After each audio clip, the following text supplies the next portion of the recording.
Hi, welcome back.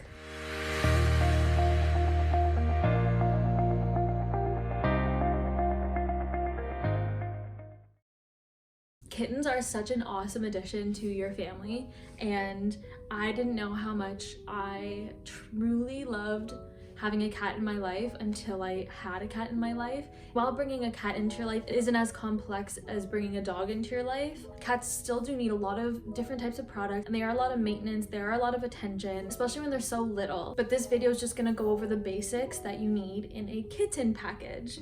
First and foremost, you are going to need a litter box, a litter scoop, and litter. When it comes to picking out a litter box, that's completely up to you, where you are going to be placing the litter box and what you think is going to be best in that spot.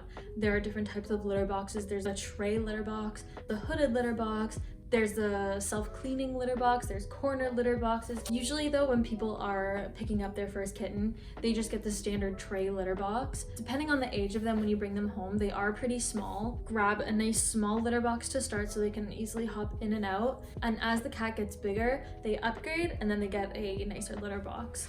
So you're going to first figure out where you're gonna put the litter box. And this is what I did for both my cats. I literally just picked them up and put them right in the litter box, and then they got out themselves so they knew where it was in the house. Scoops, for some reason, is something that people really forget about. It's literally just a little mini shovel with holes or slots so you can scoop up the pee or poop, sift out the clean litter, and then the clumps will be in the scoop and then you just discard it. Next is litter, and there are so many different types of litter, which I have planned to talk about in depth in another video. Usually cats are used to either a clay litter or a more natural litter, like a wheat-based litter or a walnut-based litter, grass litter, silica, coconut. Usually the most common is either clay or a more natural one. My cat is playing with her teaser wand and there's beads in it, so it makes like a shuffling noise. So don't mind if you hear that. The main thing that you want to be looking for in a litter is something that is clumping, a little bit more dust-free. A clumping litter is a litter that when the cat pees, it clumps itself together so you can easily remove the pee.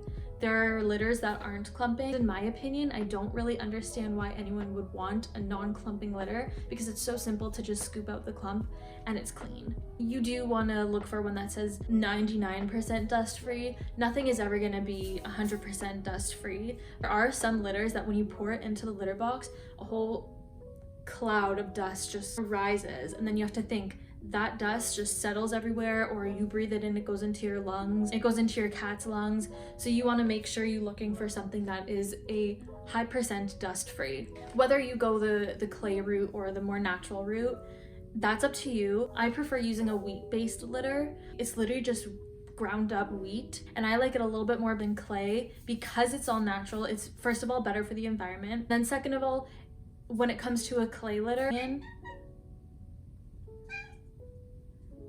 yes baby, oh my goodness, I don't know what's happening over here. When it comes to a clay litter, if I'm thinking about what my cat is stepping in, because they are going to be entering the litter box, stepping in it, exiting, and then they clean their paws.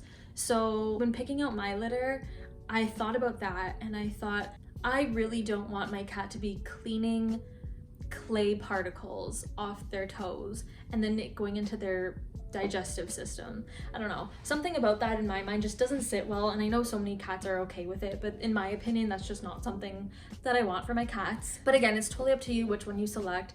Just make sure you get one that's, again, clumping and a high percent dust free. When it comes to the food, you definitely want a high quality food that is a high protein food. Cats' bodies are designed to work off of protein, and if they don't have a high protein content, their bodies aren't going to be working properly. When you look at the ingredients on the bag, what you want to see for the first 5 ingredients are something that if your cat was a wild cat, what it would eat. If you read the ingredients and you feel comfortable with the fact that if my cat was wild, they would pick this to eat, then that's good. But if you read the ingredients and it's something like rice, you gotta think, if a cat was in the wild, would they be sitting there and eating rice?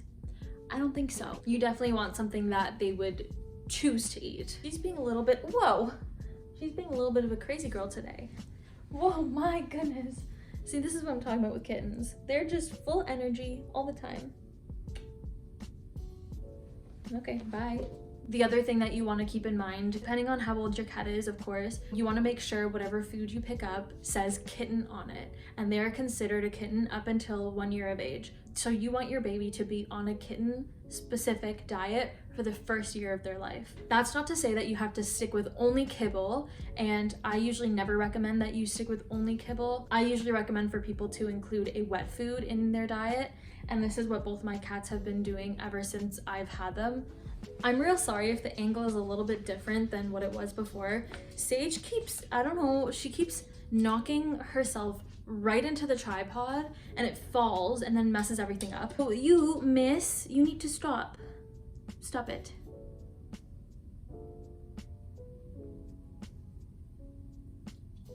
I kind of forget what point I was at just now. I know that I was talking about wet food. Both my cats have been on a kibble plus wet food diet. What's super important for feeding your cat is making sure that you portion everything out properly. You don't want to be feeding your cat in the way where you fill a bowl of food, put it on the ground, and they're free to eat it.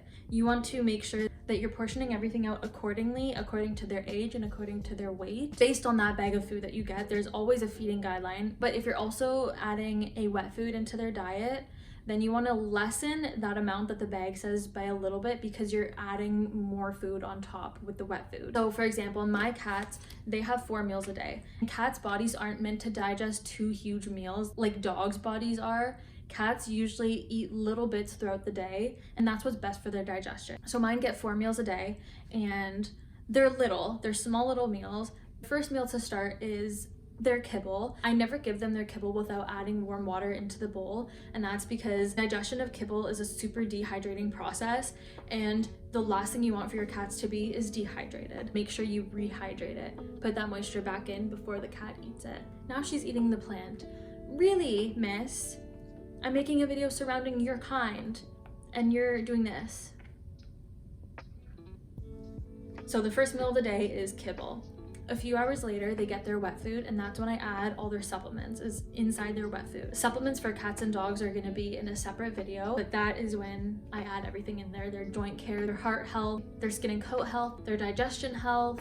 Their third meal is another wet food, and that's a little bit later in the day, closer towards the evening time, but not nighttime. So then they eat their wet food again, and then a few hours later, right before bed, is their final meal of the night, the kibble. That's not saying that that's the only way to feed them, but within doing research and seeing what my cats respond to best, that is what I find works with them. On the topic of feeding, you need to make sure you get cat-specific bowls. Cat bowls are super particular because they're designed to be in a position that helps everything go down properly, and it's also made a little bit different, either more shallow or more wide. Your cat goes to eat and their whiskers are constantly touching on a small but deep bowl. They get whisker stress. Whisker stress is super common, but it's also something that you want to avoid. It's super sensitive. It's something that completely veers them away from wanting to eat at all, and surprisingly, the wrong type of bowl for your cat can really result in determining the mental state of your cat. I just quickly want to show you 2 bowl examples. This is my favorite one. It's a little bit of a taller bowl, so your cat is in a nicer position while eating. This is just a little bit more comfortable and helps everything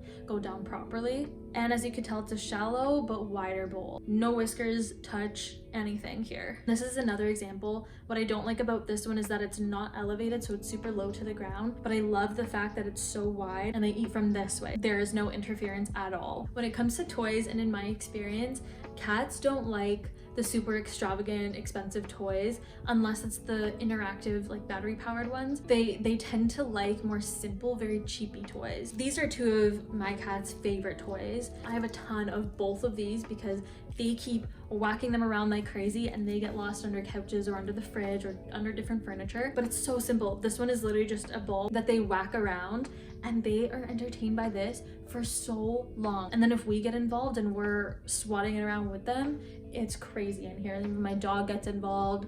It's a party. And then for this one, this is called a flick.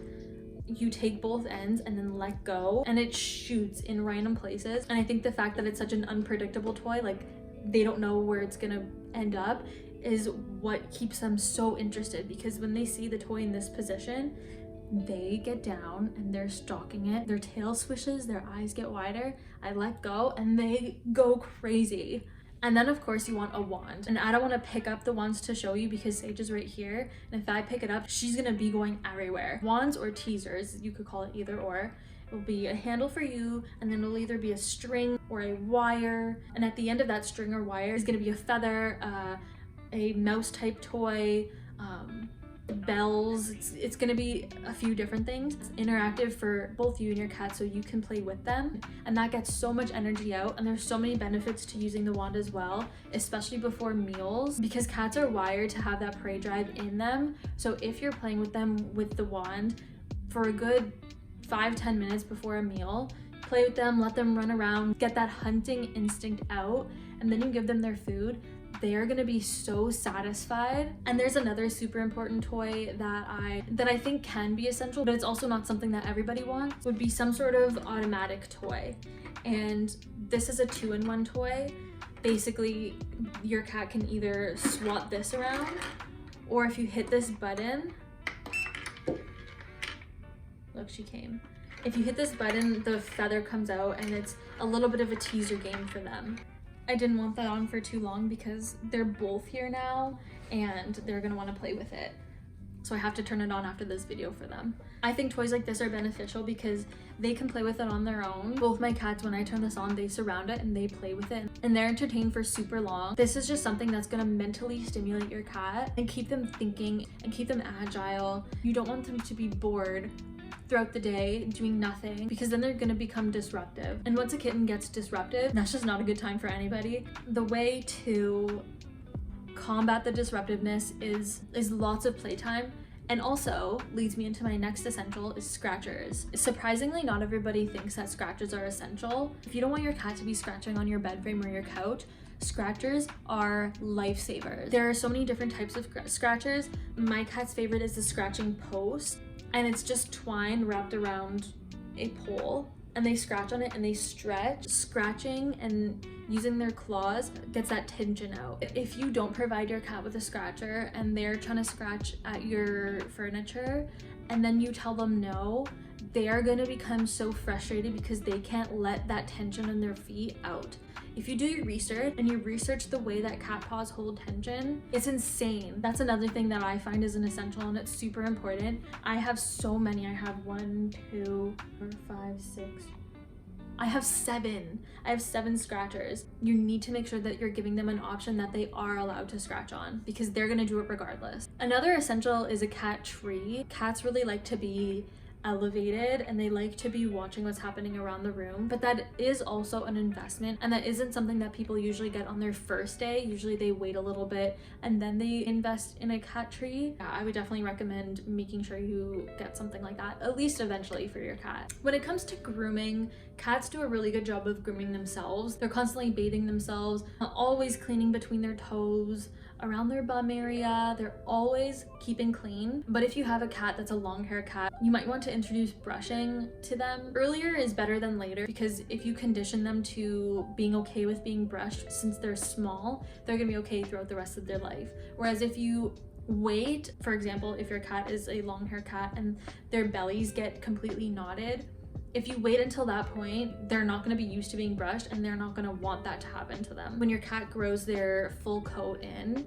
if you think that brushing is something that is going to be necessary, I would definitely introduce it as soon as possible. That brings me on to nail clipping, and nail clipping comes with the exact same rule. You want to start from when they're really little, because if you don't, they're not going to tolerate it. They're going to become mean, and the only reason they're going to become mean is because they're thinking, what are you doing to me? I'm not used to being handled like this. I don't like this, so I'm going to be mean to you because I don't like what you're doing to me. So making sure that they're okay with their nails being clipped is very important, because cat nails can grow like hooks. They can get caught on something, they could get caught on you, they could get caught and they could break their whole nail off. It can be such a horrible thing if you don't keep up with your cat's nails being trimmed down. And in my opinion, cat nail clipping is super simple. You just have to squeeze their toes in a specific way, not too hard, nice and gentle. But if you squeeze it in a specific way, the nail will become exposed, and most cats' nails are clear, so you can see where a vein is. You don't want to clip right to the paw. You are gonna see a vein and you want to stop right before the vein. If it's not something that you're comfortable with, There's always gonna be groomers in the area. There's gonna be vets in the area that'll happily do it for you and even show you maybe how to do it. Nail cutting is something that you want to be on right from the get-go. When it comes to bringing your cat home, it could be a super slow process of them getting used to their new place and feeling confident walking around their new environment. And then on the other hand, there are some cats that'll just confidently explore as if it's nothing and they're excited. The most important thing to keep in mind when bringing your kitten home is that they're a baby. They don't know how to be a pet. Make sure you play with them, make sure you love them, make sure you show them affection. Bringing a kitten into your life is such an amazing thing that you could do, but you just want to make sure you do it properly. I hope you enjoyed, I hope you learned something, and I will see you next time. Bye!